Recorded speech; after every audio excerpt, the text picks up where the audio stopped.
YONO அதிகாரம் 1.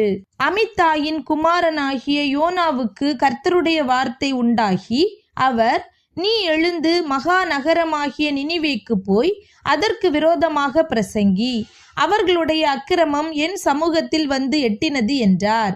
அப்பொழுது YONO கர்த்தருடைய சமூகத்தினின்று விலகி தர்ஷீசுக்கு ஓடி போகும்படி எழுந்து யோப்பாவுக்கு போய் தர்ஷீசுக்கு போகிற ஒரு கப்பலை கண்டு கூலி கொடுத்து தான் கர்த்தருடைய சமூகத்தினின்று விலகும்படி அவர்களோட தர்ஷீசுக்கு போக கப்பல் ஏறினான். கர்த்தர் சமுத்திரத்தின் மேல் பெருங்காற்றை வரவிட்டார். அதனால் கடலிலே கப்பல் உடையும் என்று நினைக்கத்தக்க பெரிய கொந்தளிப்பு உண்டாயிற்று. அப்பொழுது கப்பற்காரர் பயந்து அவனவன் தன் தன் தேவனை நோக்கி வேண்டுதல் செய்து பாரத்தை லேசாக்கும்படி கப்பலில் இருந்த சரக்குகளை சமுத்திரத்தில் எறிந்து விட்டார்கள். யோனாவோ வென்றால் கப்பலின் கீழ்த்தட்டில் இறங்கி போய் படுத்துக்கொண்டு அயர்ந்த நித்திரை பண்ணினான். அப்பொழுது மாலுமி அவனிடத்தில் வந்து, நீ நித்திரை பண்ணுகிறது என்ன? எழுந்திருந்து உன் தேவனை நோக்கி வேண்டிக்கொள். நாம் அழிந்து போகாதபடிக்கு சுவாமி ஒருவேளை நம்மை நினைத்தருளுவார் என்றான்.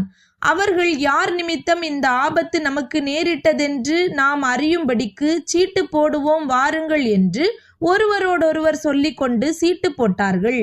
யோனாவின் பேருக்கு சீட்டு விழுந்தது.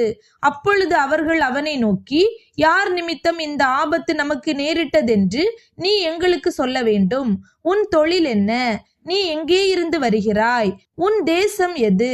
நீ என்ன ஜாதியான் என்று கேட்டார்கள். அதற்கு அவன், நான் எபிரேயன், சமுத்திரத்தையும் பூமியையும் உண்டாக்கின பரலோகத்தின் தேவனாகிய கர்த்தரிடத்தில் பயபக்தி உள்ளவன் என்றான். அவன் கர்த்தருடைய சமூகத்தினின்று விலகி ஓடி போகிறவன் என்று தங்களுக்கு அறிவித்ததினால் அந்த மனுஷர் மிகவும் பயந்து அவனை நோக்கி, நீ ஏன் இதை செய்தாய் என்றார்கள்.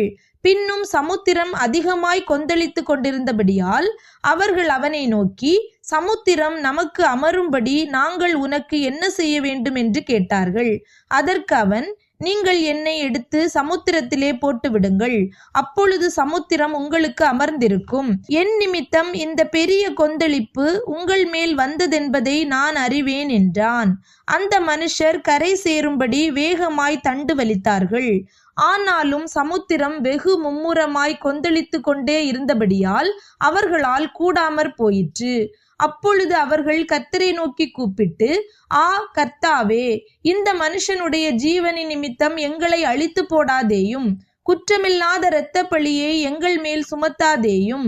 தேவரீர் கர்த்தர், உமக்கு சித்தமாயிருக்கிறபடி செய்கிறீர் என்று சொல்லி யோனாவை எடுத்து சமுத்திரத்திலே போட்டு விட்டார்கள். சமுத்திரம் தன் மும்முரத்தை விட்டு அமர்ந்தது. அப்பொழுது அந்த மனுஷர் கர்த்தருக்கு மிகவும் பயந்து கர்த்தருக்கு பலியிட்டு பொருத்தனைகளை பண்ணினார்கள். யோனாவை விழுங்கும்படி ஒரு பெரிய மீனை கர்த்தர் ஆயத்தப்படுத்தி இருந்தார். அந்த மீன் வயிற்றிலே யோனா ராப்பகல் 3 நாள் இருந்தான்.